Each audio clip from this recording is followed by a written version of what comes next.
what the Apostle Paul was saying to Titus in light of where the church was. How many of you remember where the church was located?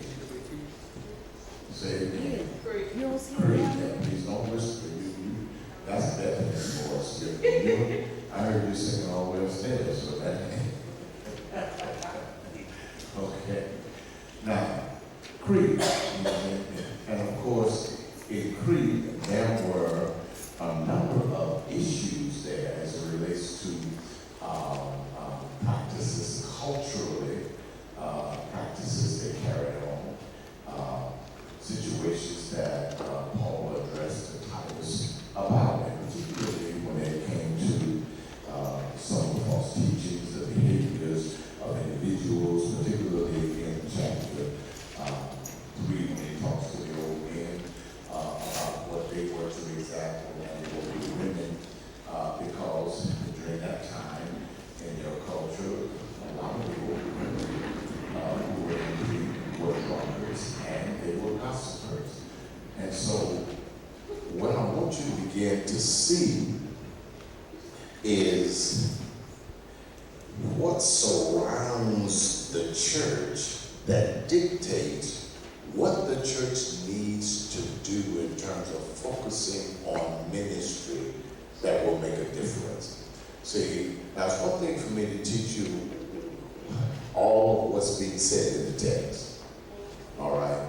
But it's another thing for you now to make an application to your life, for the church to be able to apply principles that requires responsibility, accountability, and change, okay? Because that's really what we're aiming at. Bible studies are never really meant to just give you Bible knowledge, because we have enough church folk with Bible knowledge, you know, and Bible knowledge does nothing for the practice of ministry.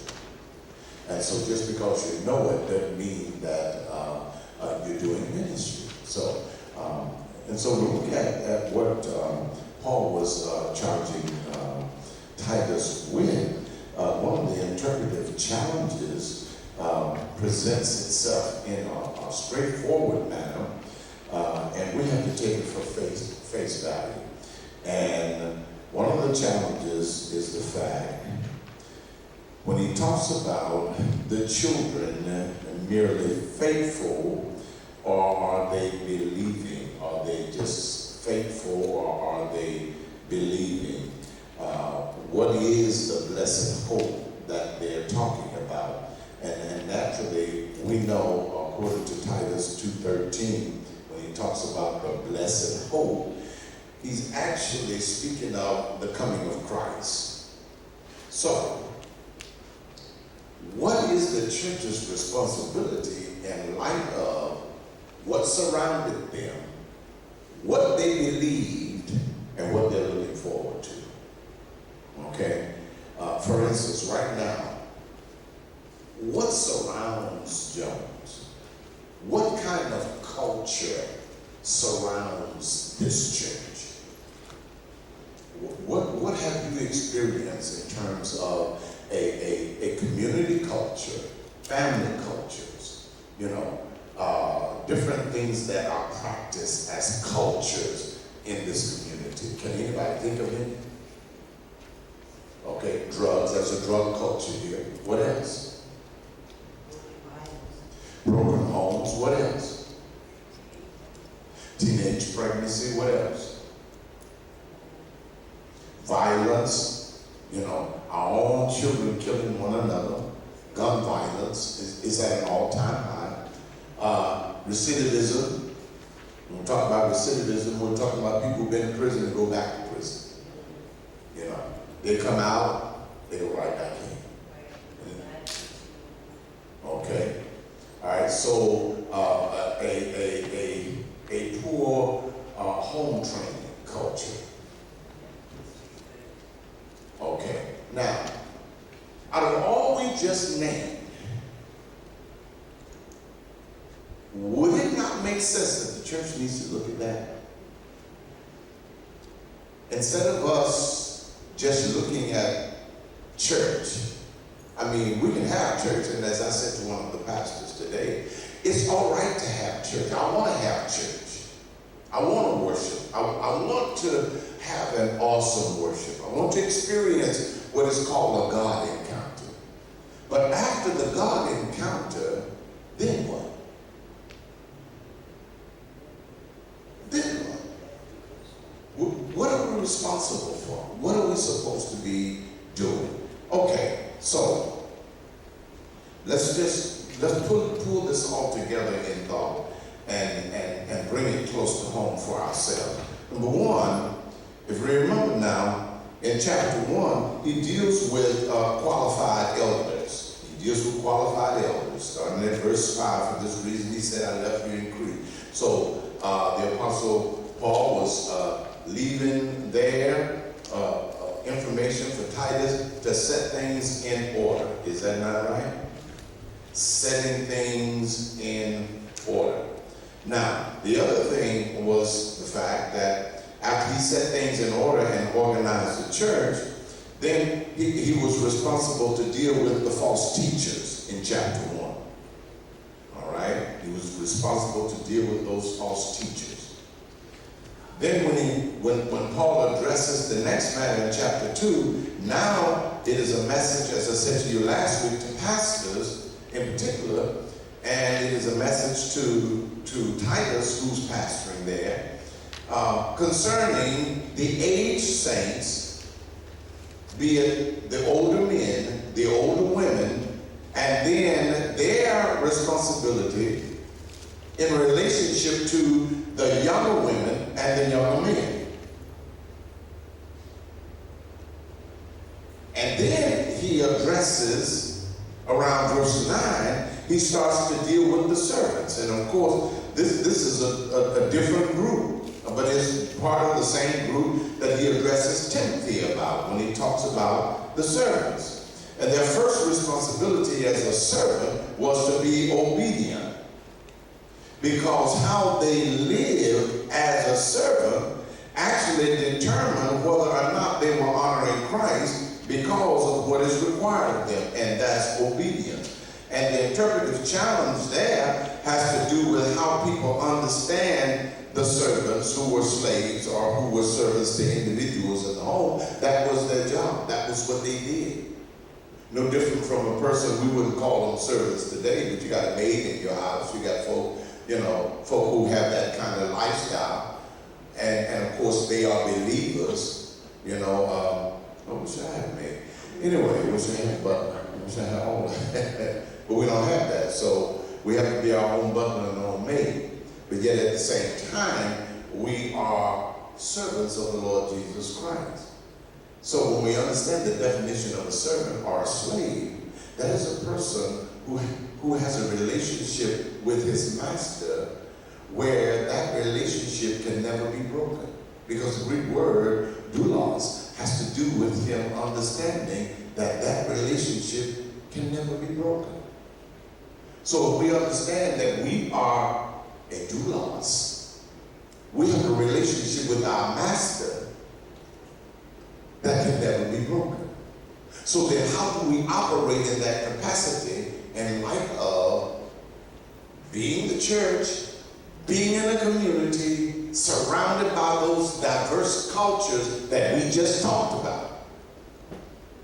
So if we're going to adequately position ourselves to be an effective church, we've really got to start taking a serious look at all of those particular points, all of those insights that will help us now develop what kind of ministry do we need to do. And I know that's a workshop subject. That's a workshop subject that we have to really work on and develop. And one of the things that I think we have talked about among a couple of the younger generation is to go back to one of the original practices that I did years ago when I first came here. And that is to preach the message on Sunday and then have it in study on Wednesday. To really begin to discuss, to really get the fine points of what that really means. And so, and it may be well that we not only just look at doing it on Wednesday, we may have for the traditional person who don't want to forsake Wednesday, we'll study on Wednesday for them. But on Thursday, for the grassroots situation whereby we really want to hone in on what application of the message is about in your life and how that shapes ministry, we can do that on Thursday. And I'm going to tell you why we need to look at that. It's time for us to stop doing the same thing over and over, and there is nothing that shows for all the stuff we've been doing. There's nothing to show for it. That there is nothing to show for it. If we are honest, as much as you have learned, as much as you have been taught, as much as we appreciate the worship experience here on Sundays, as much as we have been able to tap into some relationships in the body that have become meaningful, I still raise the question, what has it produced? Or then what is it going to produce? Is there a goal set in light of how we understand who we are and what we are responsible for? So let's go back to Titus. Paul says, Titus, here's what you're responsible to do. Okay, so church, practically, what are we responsible to do in light of the fact that, number one, we've been able to keep false teaching out of here. All right? We've been attempting to organize the church in such a way that there is leadership, but what I recognize about us as a church, not just Jones, but Black church, we have literally failed in that we have had leaders who have not made the leadership necessary for change to take place. Because we keep thinking and doing the same thing. So my challenge with you is to see if you are willing to shift your thinking.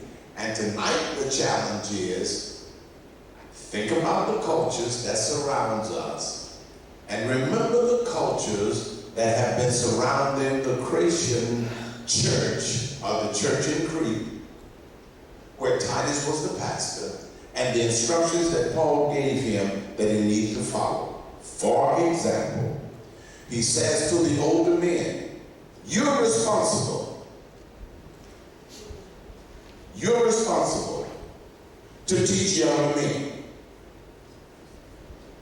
He says to the older women, you're responsible to teach the younger women. What are they to teach them? Well, let's look in chapter 2 particularly. He says to the older men, you got to teach them how to be sober, or how to be reverent, sound. And what's interesting is, it's not only dealing with reverence for God, but how to live an honorable and a dignified life. How to live a kind of life that's respected.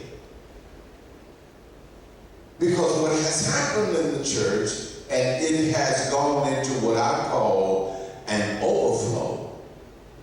Individuals who have decided how they live have nothing to do with how they worship. And it does. It does. It has a lot to do with how you worship. And it also has a lot to do with whether or not we fulfill divine ministry requirements. Things that God would have us to do. How we live affects our ability to obey God.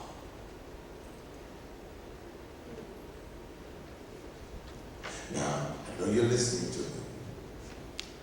So I raise this question. Do you see the same thing? Are you aware of the fact that that exists? And that is actually the loophole that Satan uses to diffuse the effectiveness of the church. For instance, when folk outside of the church come in, because we're so busy with our own infighting culture, that they can leave and say, you see, that's why I don't go to church. And then when they hear the conversations we carry on about each other, you see, that's why I don't go to church. So when will we move beyond that critical stage of being merely judgmental of each other, finding fault in each other, and begin to look at what's important to God in the church? When do we move beyond that? How many of us are willing to do that? Can you bring yourself to the point? We had a great discussion at noonday today, and an example was drawn up. How many times we talk about things that have been done to us, and it's hard to forgive. Well, oftentimes they tell you the way you forgive is to forget. And I'll say to you, you don't really forget because you have a memory. And that memory is there for a reason. Your memory is there as a teacher, all right, as a counsel to you in terms of previous experiences, as to one, how you ought not behave in light of what happened. Number two, how you need to handle what you mishandled the first time. And number three, what is it that you can do in light of what you remember that will please God in light of the situation? Am I saying something that makes sense?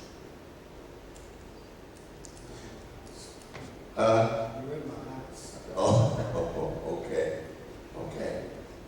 Am I near anybody else's property? Say that again. You're Let's not discuss it. Okay. But again, those are some of the pressing issues that, can I use the word, anesthetizes our ability to function. Did I use the right word? Anesthetic. You know what an anesthesiologist is? What do? They put you to sleep.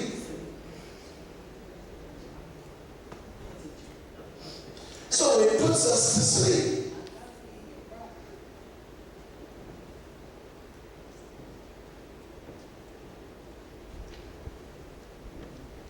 And sometimes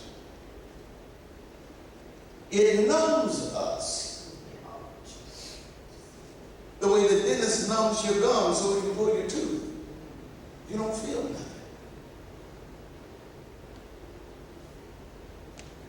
That's really the goal of the enemy. If he can get us numb and sleep, one of the two, either one. Say that again. That's exactly right. She said nothing penetrates. I don't know who you're arguing with. Who are you arguing with? No, but listen. But you know what? The real truth is, these are the things that we really have to look at.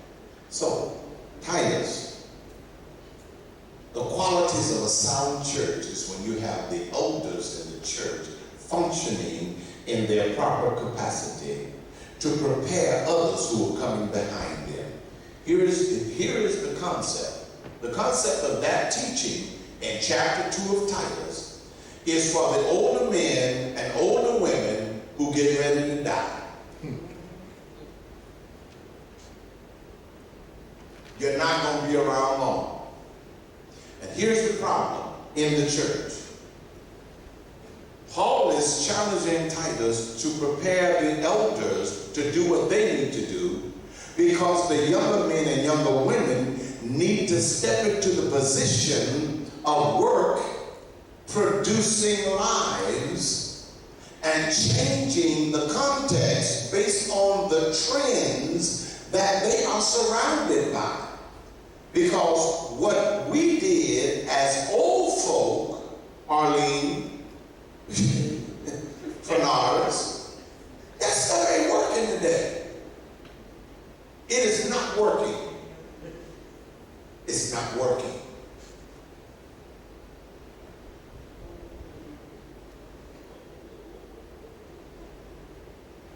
So let me ask the question. And this is tough. We have a couple of young folk in here among us. Do you all feel like you've been taught how to be young women? Honestly. Anybody gonna get mad? Because if they do, I'll listen. I'll put gloves on for y'all tonight.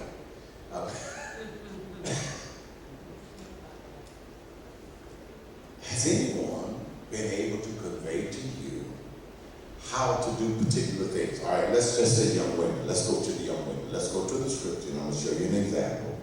The older women, verse 3. Likewise, that they be reverent in their behavior. All right? Not slanderous. They don't gossip. They don't talk about people around y'all. They don't have nothing to say bad about people in church around y'all. Ain't nobody talking to them. Bishop Williams used to say, you ain't gonna talk to them. Yeah, ain't anybody gonna talk to them tonight? Okay. Not giving too much wine. Okay. No. Here's the context. Here's the context. The word doulao actually translates to mean a drunkard. The person doulao means to be enslaved. That's the word that's used, not given too much wine. Now, the translation that you see there sort of makes it seem light, because it says not given too much wine. So in the English language to us, it means you sip every now and then. All right?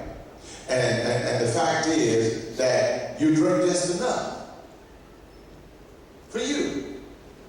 Whereas the context is the women in Crete had become enslaved to drinking. They were drunkards.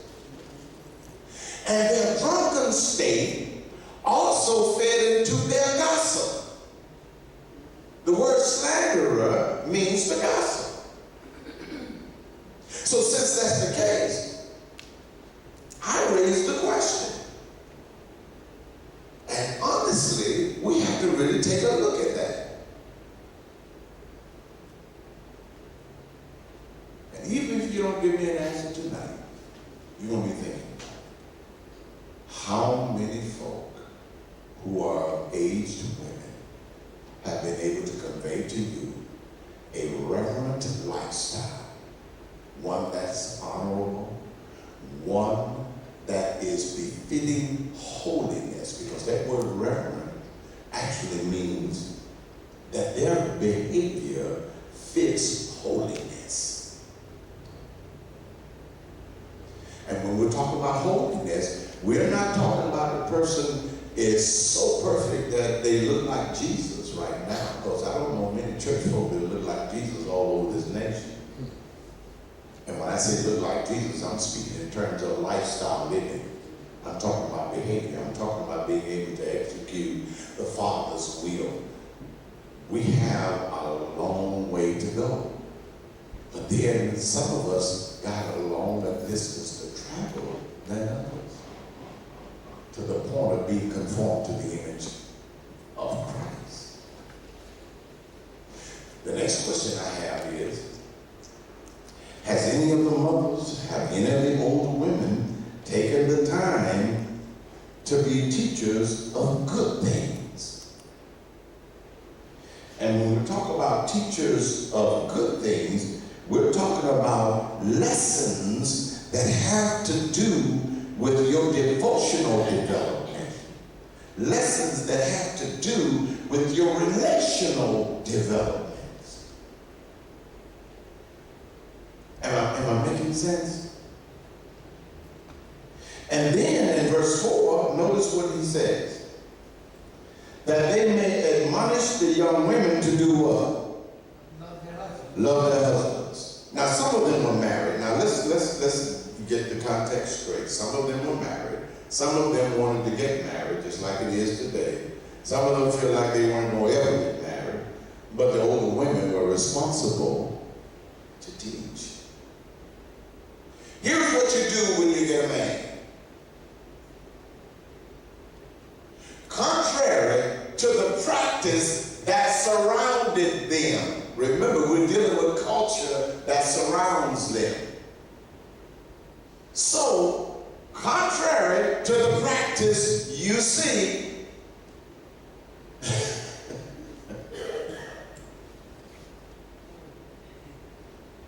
why are y'all so quiet? Am I speaking foreign language?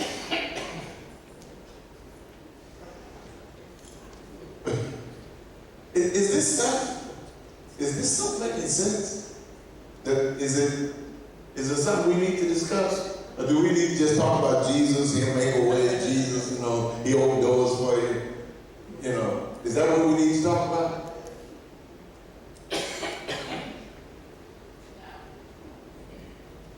So what do we need to discuss? The things we're talking about right now? Okay, so if we're going to talk about it, this is a one-way conversation.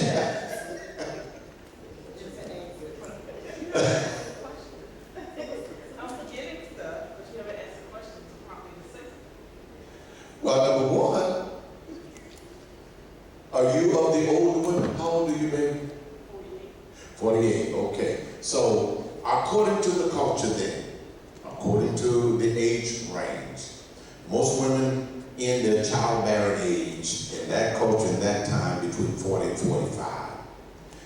All right, which meant now they're at a different stage. And now anybody that's having children at 45, that's major. Okay? The person who becomes called, that takes on the title, the older woman, she then, the age was 60 years old. So from 40 to 60, if they were in what you call their motherhood stage, because they have born children and they're raising them and teaching them sons and daughters. All right? So that when they turn 60, they have had enough experience in living that they can do what Paul's saying ought to be done. They should be practicing the various things that he's pointing out that should be done. So, is there anybody there within the parameters of those age ranges functioning in the capacity that's identified in the text? Yes. So for, I say, the first couple of verses, I take the time to kind of form relationships Okay. with women, and they may or may not be in that space in their life where they can be the example, but sometimes they'll talk to me about what their actions, like what to avoid, not to follow their same path. We can be kind of open and honest about that. So even if they're not in that space where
question.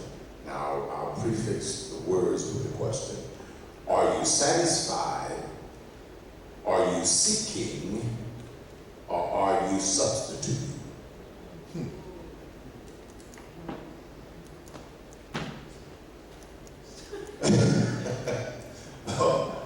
Are you satisfied?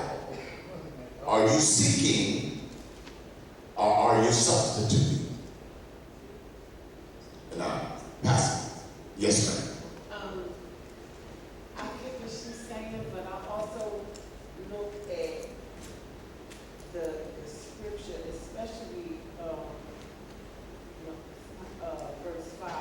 Mm-hmm. Because I think it's on more general terms, like it's saying, to teach them about being homemakers and looking out for their husbands and loving their children and things like that.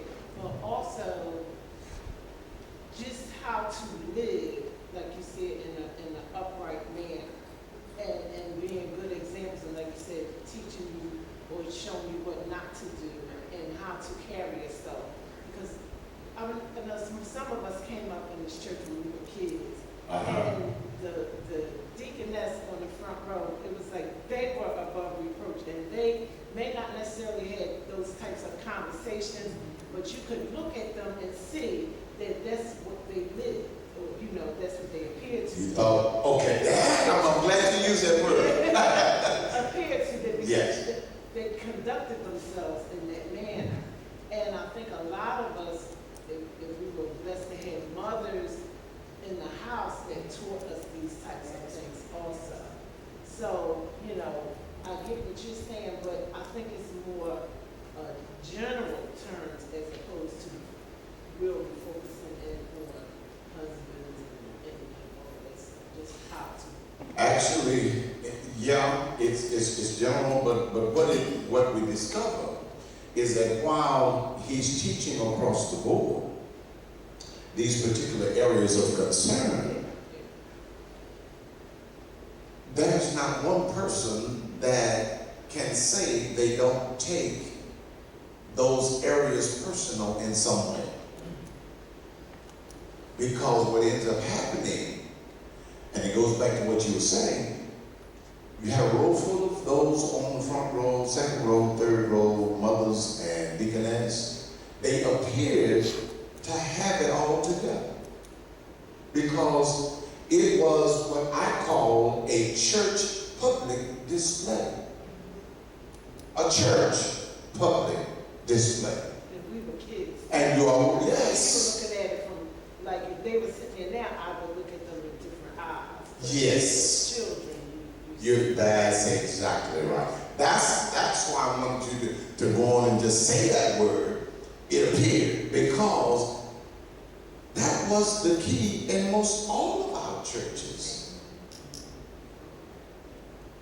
So the challenges were real unless you had a parent, as you pointed out, that taught you at home, that actually conveyed those truths at home. And even in that, there were some undermining practices that became apparent because of the erroring that was going on in just lifestyle living. Yes, ma'am. The difference. Talk loud, baby. Talk loud. I think the difference between then and now was that then there were no women living by themselves. If you were not married, you were at home. So there was no choice but to get taught this stuff. Nowadays, we are out and about. Some of us at 18, some of us at 19. Some of us, when we hit college, we lost our mind. So it's different now than it is then, because we take ourselves out of the position to be successfully taught the things that we need to be taught. Yeah. Trends change. Cultural trends change. Family cultural trends. Yes, laws change. So, what was your hand up there? No, I was going to kind of piggyback and say, like, law, like, a lot of situations, especially in like urban societies, it is promoted that they're out, so the female can receive support because they're below the income level to survive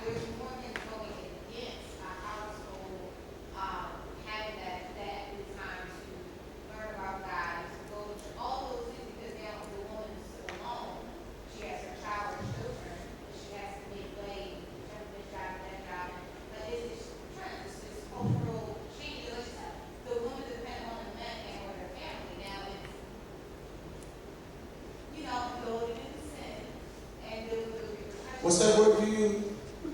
I can't even a dictionary.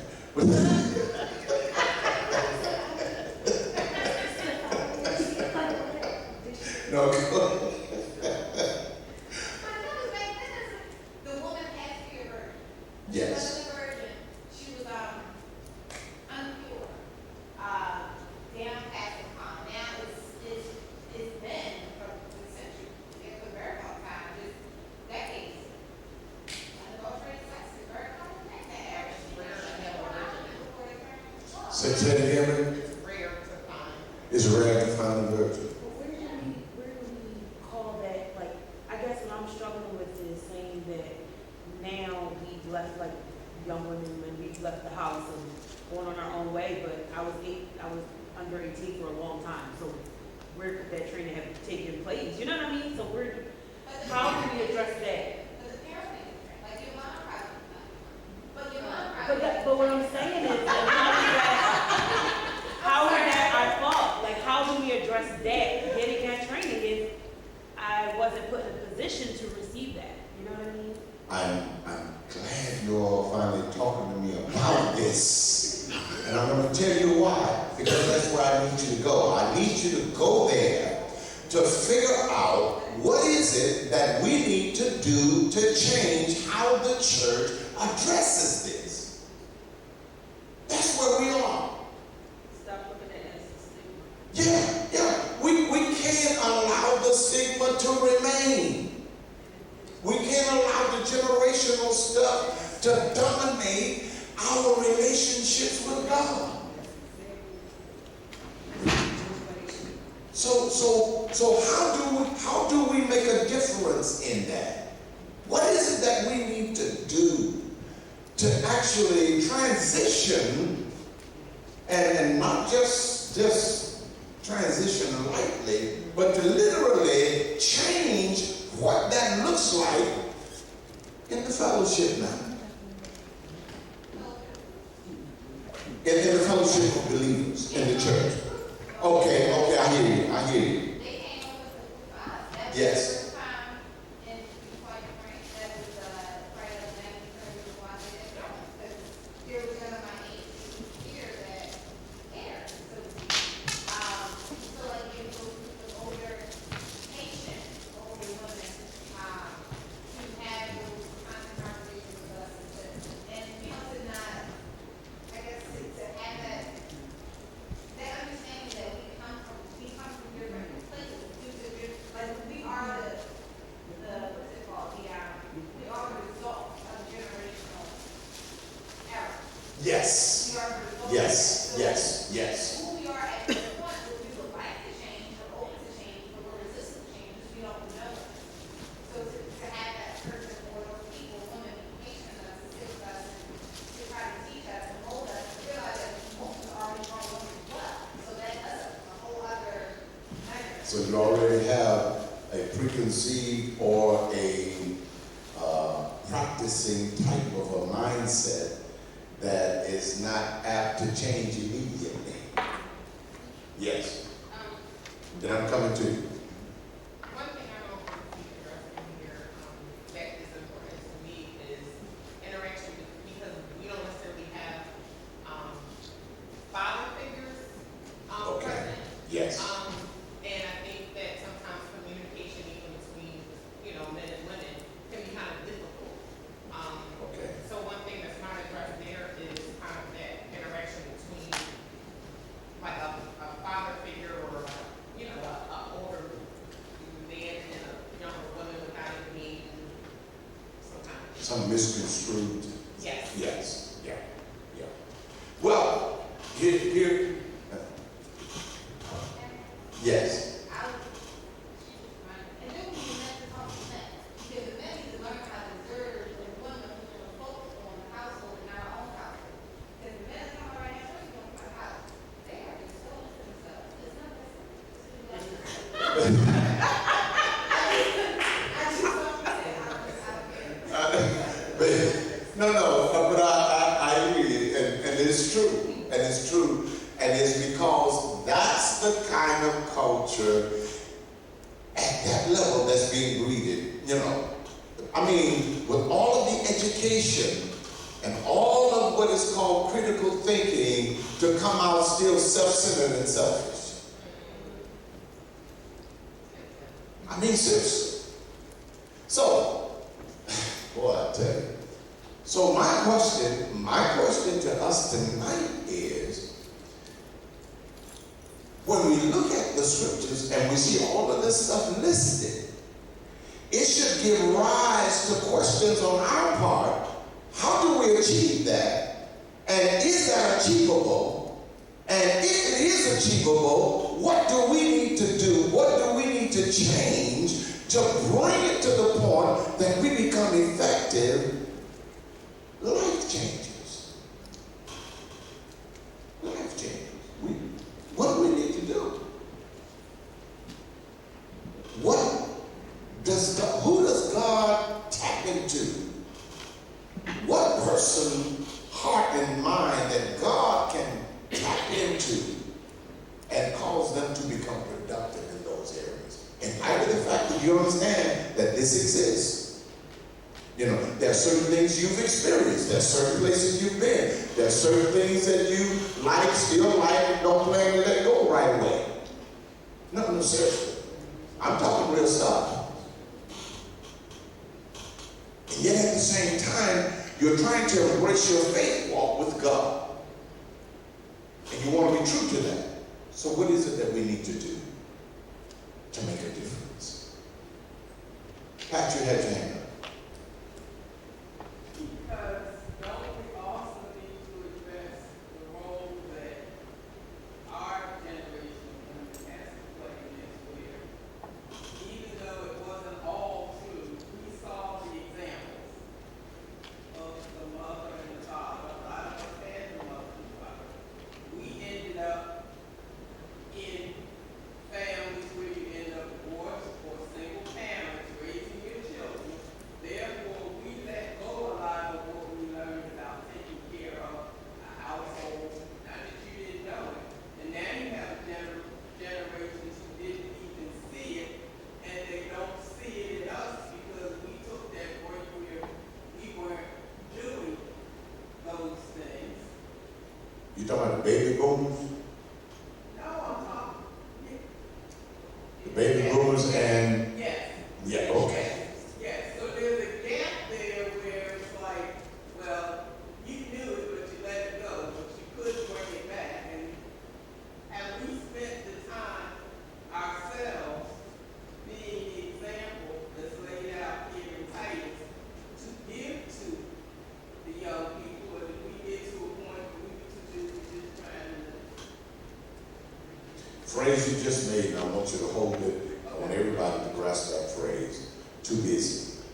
do it? Too busy.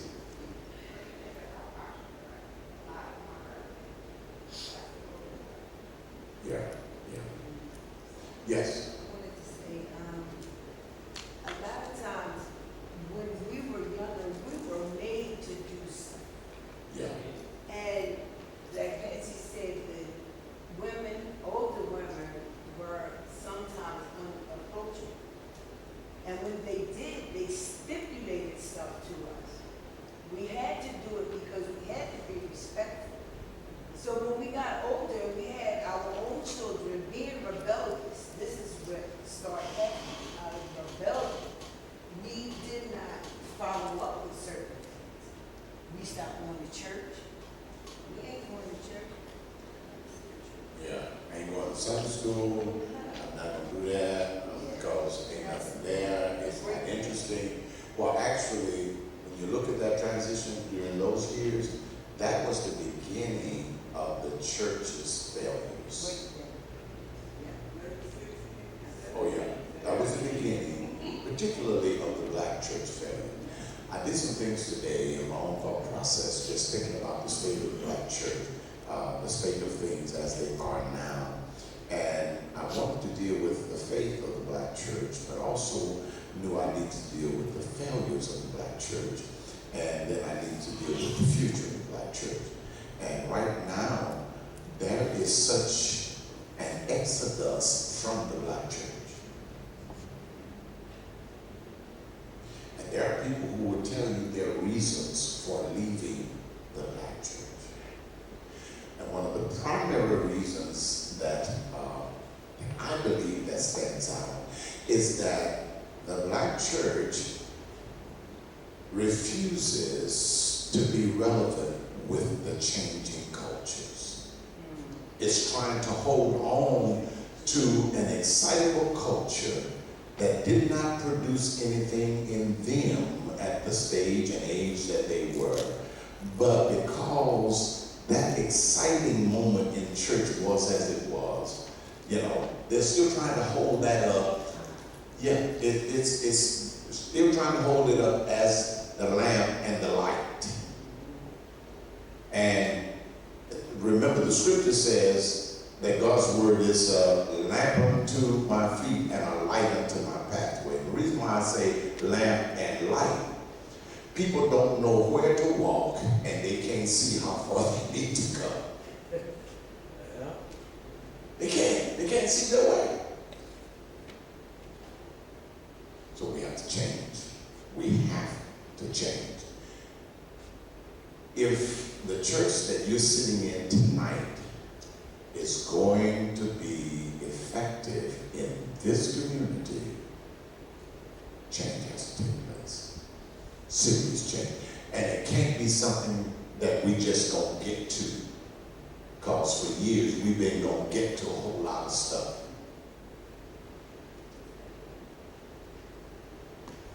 Change has to take place.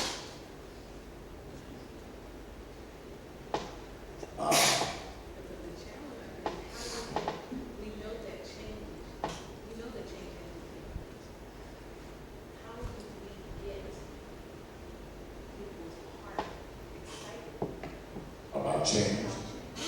Well, And then wanting to do, one key thing I know is the inability to be transparent. yeah, And then because of that, that makes us judgmental. So Yeah. that's why the younger generation doesn't want to come to us, because we're always judging what they do. Mind you, we did what they're doing and are still doing it. But we put on the side, like the front row, covering everything up. well, I'll say it this way.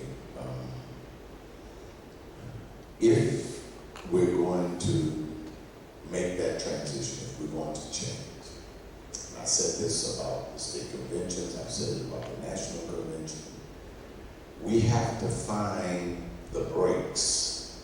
When I say brakes, how many of you drive? You know where the brake pedal is, don't you? You know when you get ready to run into something, what do? You put on brakes. The church has to put on brakes and stop trying to keep going in the direction it's going. Got to put on brakes. That means there's a lot of stuff, traditional stuff, we got to put on brakes. We got to stop. Whatever that means, stop. Even if we have to take up time to just worship and spend time working on how to be effective. Worshiping and working on how to be effective. That means we put on the brakes of just doing stuff because we've been doing it all these years. Stop expending a whole lot on stuff that hasn't amounted to anything and say, but we've always done that. Just stop spending it. Put on brakes and start investing in change. That's the answer.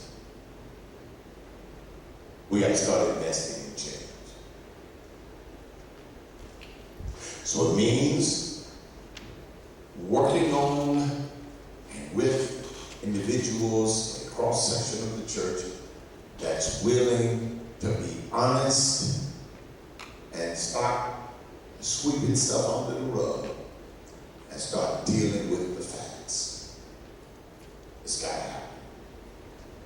Other than that, we'll end up in the same place. doing the same thing and coming in with a donkey smile.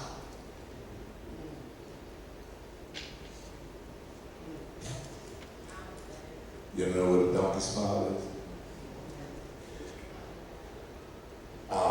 In the country we call it a jackass. That's what it is. Anybody know what, have you ever? I'm sorry. No. He gonna delete. But it's real. It is a donkey smile. I said it that way to keep from saying it, but you kept pushing me. and the truth is, in the country, when a donkey did not want to do what you were commanding it to do, he had a way of turning his lips up and you see his teeth like he's smiling. And he ain't moving. That's a donkey smile.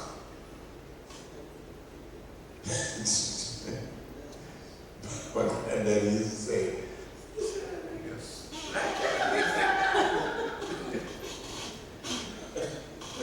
okay. Yes, ma'am. Yes, I agree with that. We need to change what we do. We need to change how we handle things. But change to work to meet the cultural problems today requires giving up time. And Sure. one of the major problems of moving into change is people don't have time. They don't want to give you the time. You have to be in the community. You have to walk these streets and you have to be involved with the people. And nobody wants to give up the time. That takes time. And it takes time more than just on a Saturday afternoon for 2 hours. It may take the whole day. And until we get to the mindset and the heart set that this is the avenue that we have to go down and this is what we have to do in place of the meetings and the breakfasts and the dinners and the luncheons and stuff like that, and spend the time doing that, change is not going to take place. Well, I agree with you in one respect, but I disagree with you in the other respect in that I believe that, yes, it does take time, and we may say that it may take sometimes all day, but here's the issue. When you're planning, you have to plan the availability of individuals to function in those capacities, whereby no one or two people are calling the shots. That's the issue in our churches today. One or two people say what is and ain't gonna be. That's Oh, I agree with that. That's the problem. People in church will say, okay, you've been making all the decisions, keep making them. They can show you how they'll just let you keep doing it. And you'll wear yourself out making decisions. You're going to die and they'll say, it was always that way. Now they're dead. Anybody else want to take that position? I'm serious. That's how church folk look at that situation. And until we understand that that's really the kind of talk and rhetoric that's passed along, we're not going to be honest enough with ourselves to present ourselves for change. That has to become real to every individual. Yes. How, because I didn't, like, I guess one day when we were, like, trying to go outside of the community and somebody said we were ordering handed me tracks. And I was standing there like, what am I, like, I didn't know What to do with the train? Yes. And I feel like that's kind of part of the issue, because walking around and just passing out tracks to me was not effective, because I'm looking at it from my perspective. If you're approaching me on the street, like, I'm not necessarily going to talk to you, I might just walk past, and thinking about somebody else's perspective. Like, there's no relatability, I guess. Baby, I agree with you 100%. I agree with you 100%. I'm gonna tell you why, and this is me. When I'm walking through the airports, when I'm walking and traveling, and people are passing you paper, no, I don't want your paper. And it may be something very valuable, but because of where I am in my travel, where I'm going, I'm not interested in your paper. I'm trying to catch my connected flight. You better get out of my way. You know, that kind of thing. And so part of that was what had to change on my part in light of even in my travels when I run into people wherever is pay close enough attention at what's being passed to me, and I have a right to refuse it. But I needed to change how I refused it. Okay, that was the thing that I had to do. So again, yeah, I agree. That's just passing out tracts. You know, there was a day in time when tracts were the thing. People did tracts. They went throughout the communities, passed out tracts, had information on the tracts. And of course, a number of those individuals used to make themselves available. Now we pass out tracts. You don't see us no more until August of next year.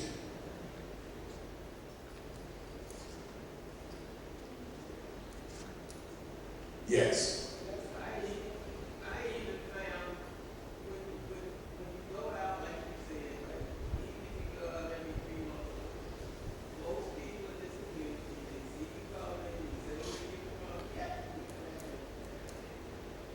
And it's because that's how they are. Yeah. Yeah, they know we're the people that come to church down here. We're the people who drive cars coming to the city. We worship in this building.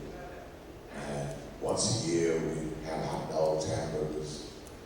And so they'll come out and get a hot dog and hamburger and then grin and they'll smile and say, thank you. When breadcrumbs fall off the side of the mouth. Okay. Yes, baby.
That's for real.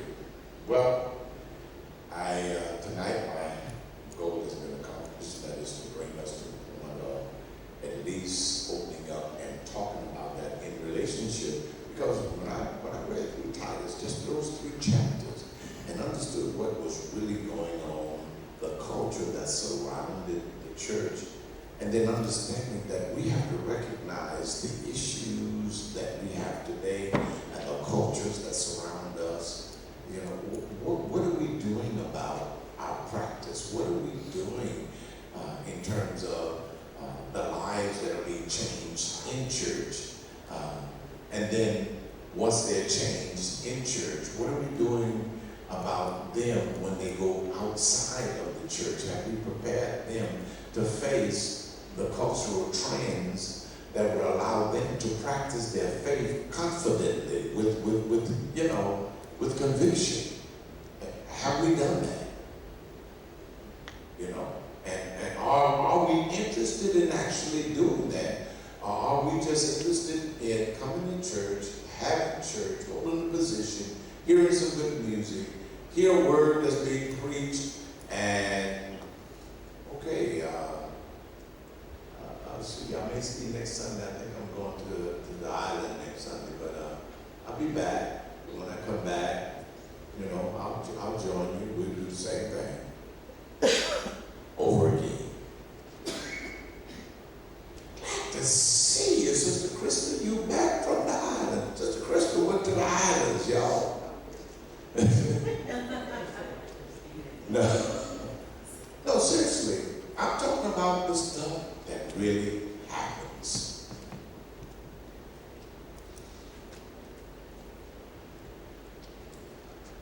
Next step.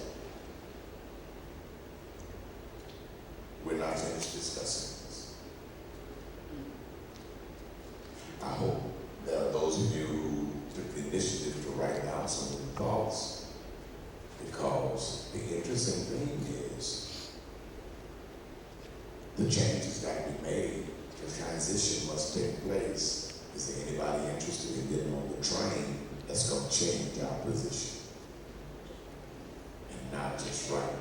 But that's exactly right there. Not just write it down and say I got the notes, because we got a whole lot of folk got notes from 30 years ago. And what you discover is what I'm teaching now, I taught 30 years ago.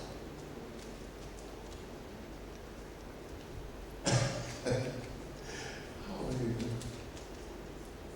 Oh my God.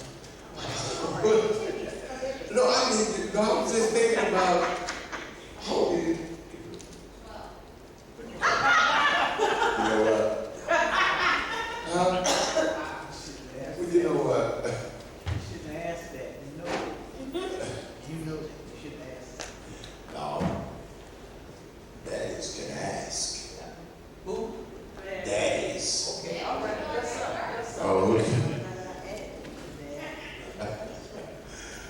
I really don't. I already know how old you are, but I needed that for a reason. You said that was before I was born. And it makes me realize, even more so, why changes take place. That was before you were born, 30 years ago. You been thought about? Oh, so you were here already.